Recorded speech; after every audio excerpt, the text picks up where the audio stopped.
Trauma, grief, and loss are essential elements of work that therapists and others get involved with. And we are facing a lot of it. And I happen to be right now down in Surfside, Florida, where a major catastrophe happened with a building, a large 13-story condominium building collapsed suddenly. And there's been many deaths and some survivors and lots of support from all over the world coming to Surfside, Florida, a small town, to help not only find people, but to help heal the community. And it's when an event like that happens that we see the best of what can be done and should be done on a much more general scale, which is that it's everybody working together. It's very, very open. It's transparent. It's like unified. It's not one therapist with one person in one room. Okay, it's like people coming together, and I've not been able to really do much in terms of that. I've been down here as a volunteer, basically working on food distribution or creating food that's provided for the rescue operations.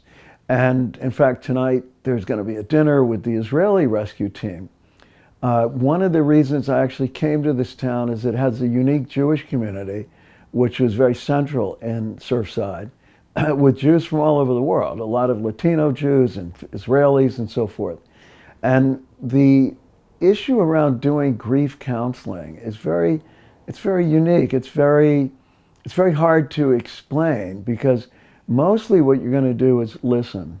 Mostly what you're going to do is provide a listening ear and empathy and not believe that you can, in a sense, help the person directly. Because there's very little you can say that is like on target with what the person is going through. However, when I started social work school, I read a book called The Wounded Healer. It's a famous book in the field of psychology. And I happen to have had a lot of trauma in my life. I lost a sister to suicide when I was 14. I've had 2 divorces. I have a daughter who's been alienated from me, and many losses and challenges and so forth. So I feel actually a strong motivation to be involved and to help people who are going through grief, trauma, and loss. And I came down to volunteer for this mission, and I feel very good that I've done that.